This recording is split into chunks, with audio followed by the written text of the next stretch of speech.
Diaochan has the highest damage active skill of any epic in the game and promises to be one of the hardest hitting barbarian smashing commanders in the game. In this guide, we're going to give you everything you need to know about this commander, so stick around for the very best builds, best combos, and more.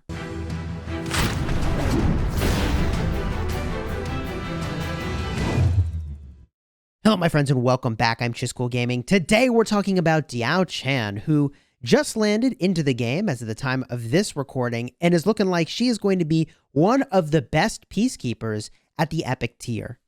If you like Rise of Kingdoms guides that help you get value and smash your enemies, consider smashing that subscribe button for daily Rise of Kingdoms videos, and hey, throw a like on here if you like commander guides. It really does help out the channel a ton. I am a sponsored content creator, and I was surprised to see the damage factor on Diaochan be so high. And although, at first blush, her damage factor seems reasonable, 350 per second for 4 seconds, when you combine that with her expertise skill, it is a grand total of 1,600 damage factor over the course of 4 seconds. That is substantially higher than the highest epics in the game, including Osman, who does 1,100, and also Herman, who does 1,150. So this active skill is really doing an astonishing amount of damage on Diaochan. The downside is that it is over the course of 4 seconds.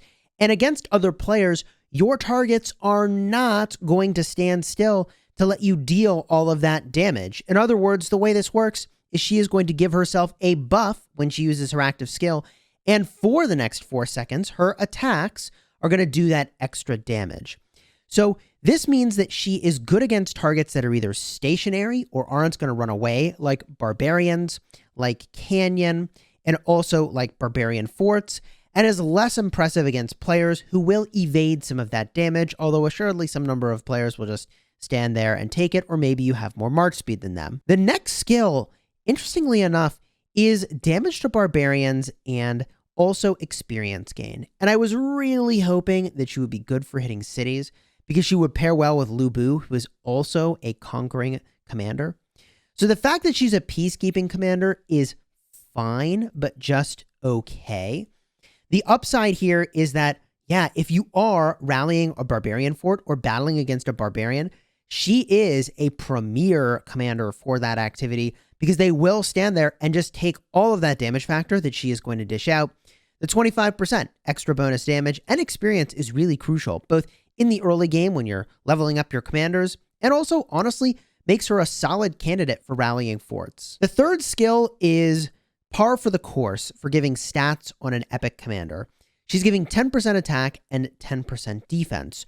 What is noteworthy about this is that there is no troop type requirement. So other commanders that typically give 20% of stats, such as Kusunoki, and it says 30, but that's because of his expertise skill, right? So before expertise, it's 20% of stats.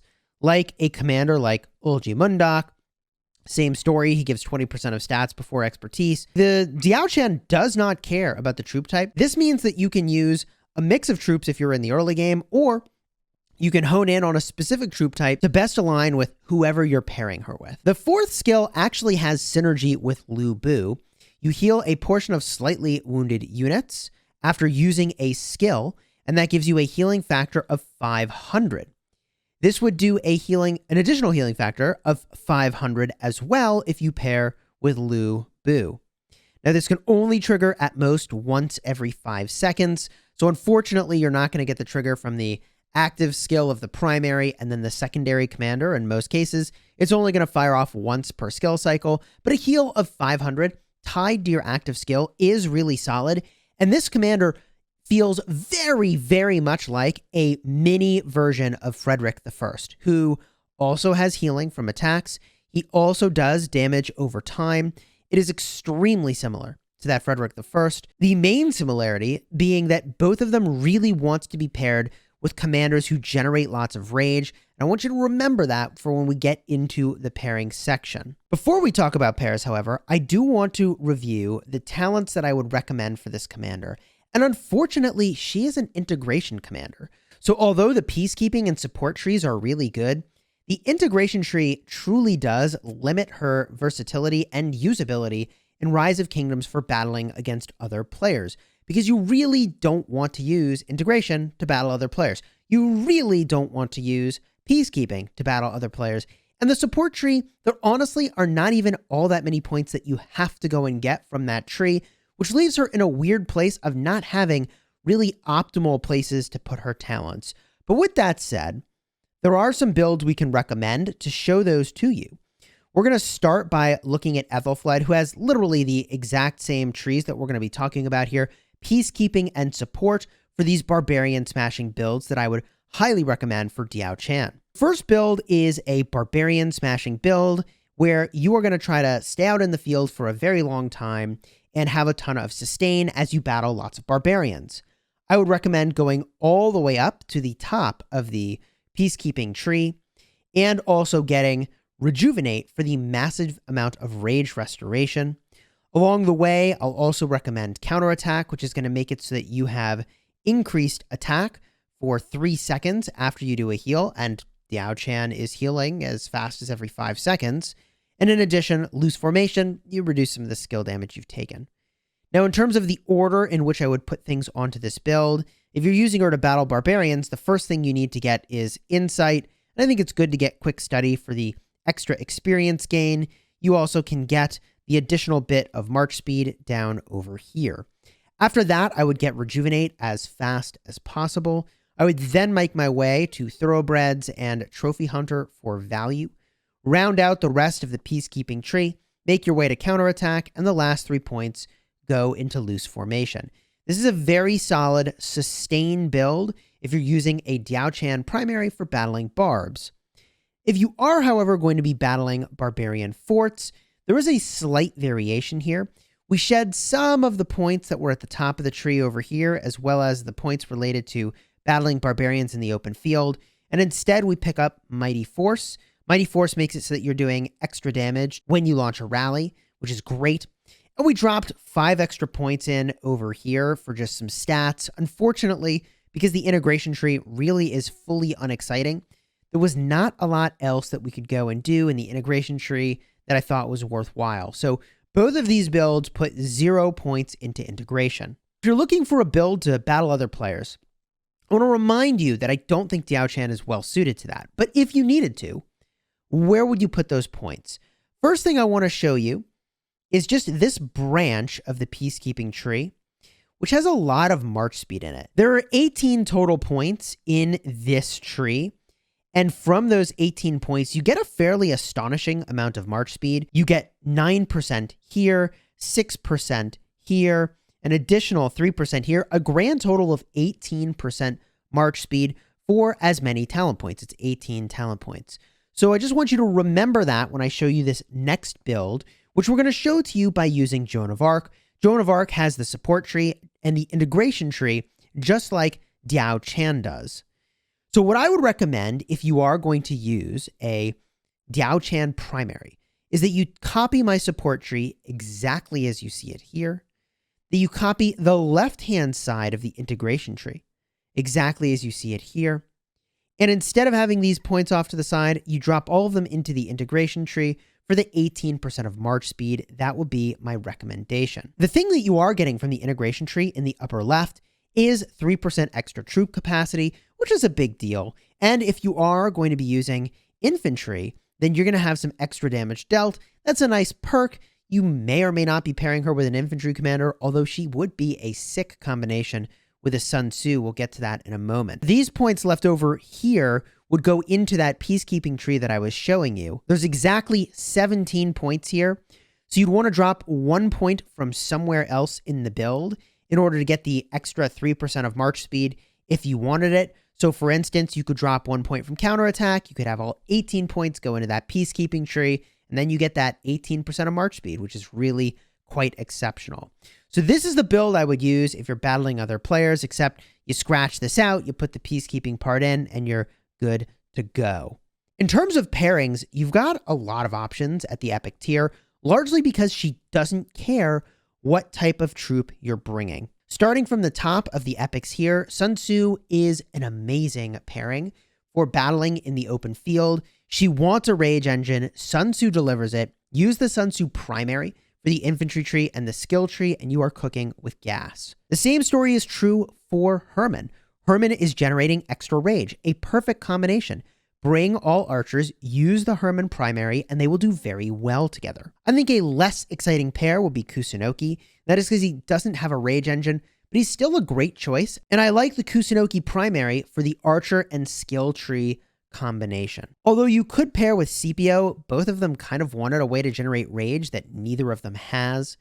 And although you could pair with Joan of Arc, there was actually some really good healing synergy there. I do feel that you generally are better off with a commander that does some sort of buffing or debuffing to pair with Joan of Arc, because that's why she goes and fights in the field and what she's bringing to the table. And Diaochan doesn't do that at all. She's just a raw damage champion. Ulji Mundok with full infantry would be a fine choice.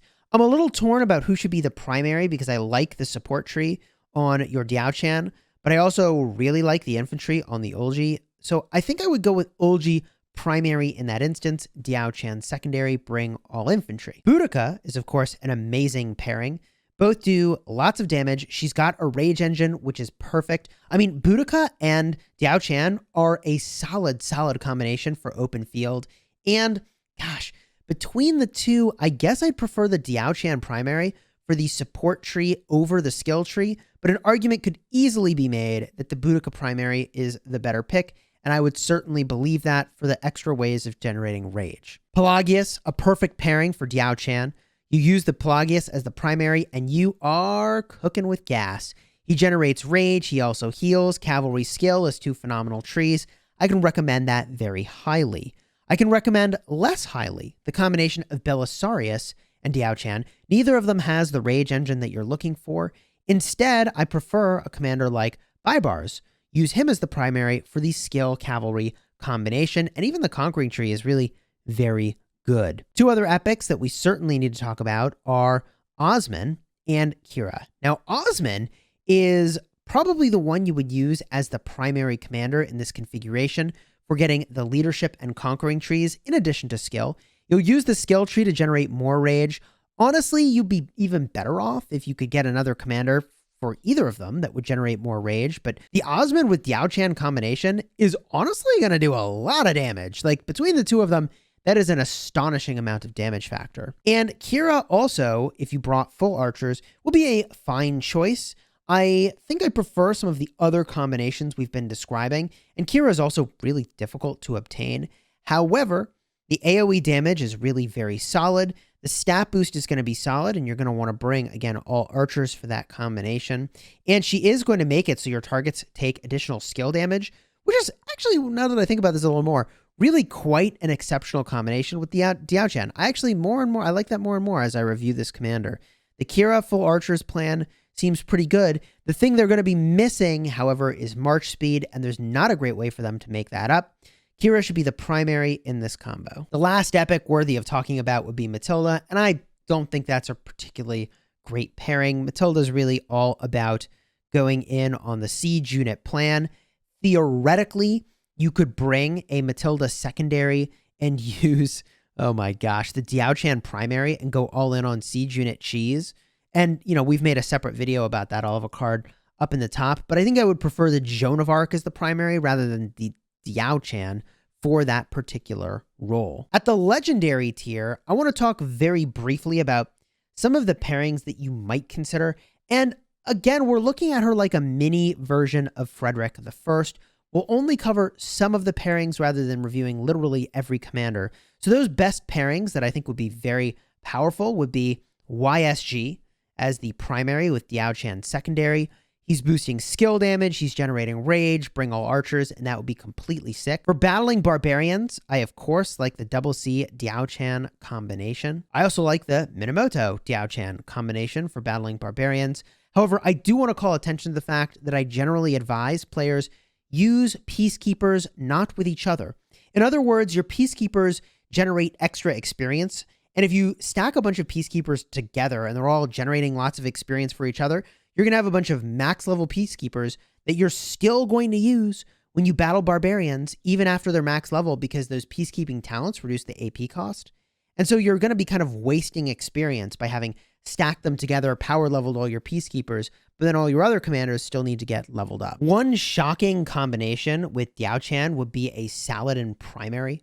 And that is because he has support and cavalry as his trees, which works really well. He's very tanky, generates a lot of rage from that support tree, and would make it so that you could fire off very quickly the skills from Diaochan. Of course, I really like Khan as a pairing. Oh my gosh. Khan powering out Diaochan's active skill, which does huge amounts of damage, is amazing.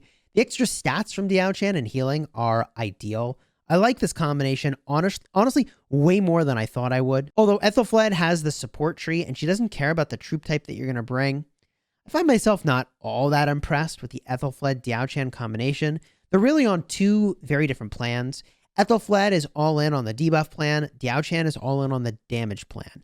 Again, I would try to stick with commanders that are on similar plans. That way you can focus on amplifying that role that they're performing. Of course, Frederick and Caesar would be okay pairings, I suppose, for Diaochan, because they don't care about the troop type. But really, all of these commanders want a way to generate rage, and none of them has that extra punch for rage. Similarly, I don't think that a commander like Mehmed is a great choice. Yes, he will elevate the skill damage, and that is important. However, we're missing the rage engine here. I would use Mehmed as the primary if you do pair them together. Really, the last couple legendaries that I want to talk about for Diaochan are going to be Mulan, who also is integration, peacekeeping, and support. For the same reason I didn't think Joan of Arc was an amazing pair, I don't think that Mulan is an amazing pair either. Mulan is all about buffing, and the Diaochan is all about damage. I would try to find two commanders that are really all in on the same plan. I suppose we could be talking about Herald, but like, gosh, if you're in a kingdom that's got Herald and you're thinking about pairing Herald with Diaochan, I feel like you've got probably some better choices by that point in time. Now, on the topic of better choices, the obvious choice we need to talk about now is Lu Bu.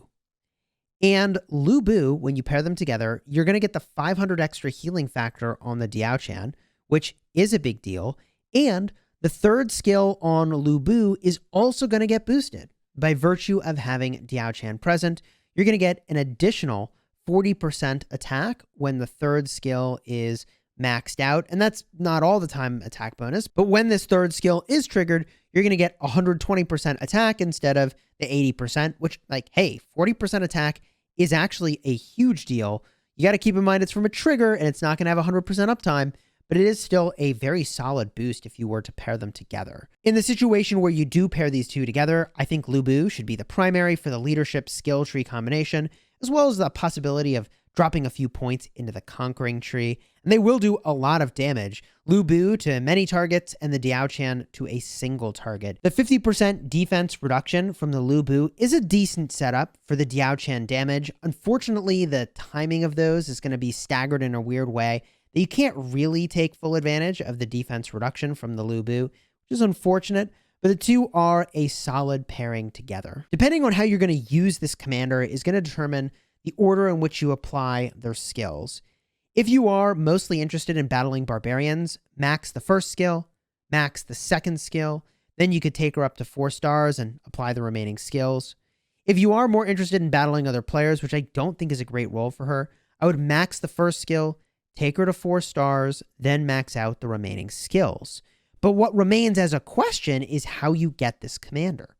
We know that she's going to come from an event and also from the Intriguing Dancer bundle. The event is going to make it so that you can probably get her for free, which is great. And the Intriguing Dancer bundle is going to cost money. The thing we don't know at the time of this recording is whether or not you can use Universal Epic Commander Sculptures on her. If you can, then you're in great shape. You can unlock her and then apply the sculptures and you're good to go. I have some amount of concern that this event is actually going to be a recurring event and you can only get her sculptures from that event and you cannot use universals. I'm just guessing, right? I'm just guessing. But I think the most likely outcome is that this event rolls around and then after that she shows up in gold keys and that she also will be able to use those universal epic sculptures, which is the best case scenario by far. I think that is the most likely outcome from the release of Diaochan and the way that you'll be able to get her sculptures. The question then becomes, what should the priority be for Diaochan relative to other commanders at the epic tier? This is going to depend in part whether or not you are in the early game in Rise of Kingdoms or the mid to late game. I'm going to assume that if we're asking this question, we are in the early game. And the first 3 commanders that I recommend pretty much every player go do is Boudica, then Sun Tzu, and then Joan of Arc. After that, you have a lot of options. Typically, I would advise that either a peacekeeping commander that is also a cavalry commander like Belisarius is a very good choice, or to go with a commander that can also serve as the secondary garrison commander for your city. If you prefer archers, I really like Kusunoki, who's good in Canyon and good on your wall. I like Pelagius. He's decent in Canyon. He only hits 1 target, but is decent on your wall as well. You also could go the Ulji Mundok route, solid in Canyon, solid on your wall. I would recommend getting that second wall commander lined up before you go and work on Diaochan. So that would mean that your first couple commanders would be Joan of Arc, Sun Tzu, and Boudica.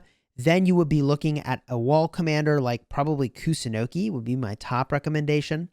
But after you've then done Kusunoki, you can be looking to get another peacekeeper maxed out on your roster, and that could be either the Belisarius or the Diaochan. If the thing you need is a better way to rally barbarian forts, then the Diaochan I think is going to be the more solid choice for that. She does, due to her high amount of single target damage, work just incredibly well for that activity. If what you care about, however, is a game mode like Ark of Osiris and carrying that arc, the Belisarius is actually a better pick for that activity. Although comedically, when we talk about swarming things in Ark of Osiris, Diaochan is the better pick, but in the early game, you're not really swarming things in Ark of Osiris. So if we set that aside, I think Belisarius is the more well-rounded choice for both carrying arcs and peacekeeping. However, Belisarius is not going to give you experience boost, whereas Diaochan will. And in the very start of the game, you might start to overweight that experience gain because you are going to need so much experience, my friends. I'm excited for the release of this new epic commander into Rise of Kingdoms and very optimistic on how they're going to perform specifically for battling barbarians. If you enjoyed this guide, do me a favor and throw a like on the video. It does support the channel tremendously and costs you nothing. Also, consider subscribing to the channel. You can always unsubscribe later, but why would you want to miss out on sweet daily Rise of Kingdoms videos, my friends? So smash that subscribe button, toss that like on there as a way of giving me a high five for putting together the video. And if you're looking for something else to watch, check out the card up in the top for our remastered Epic Commander guides. We've been redoing the talents and guides for every epic in the game. We're pretty far along with that, and everyone we've done is in that list. Until next time, my friends, you have fun smashing the kingdom.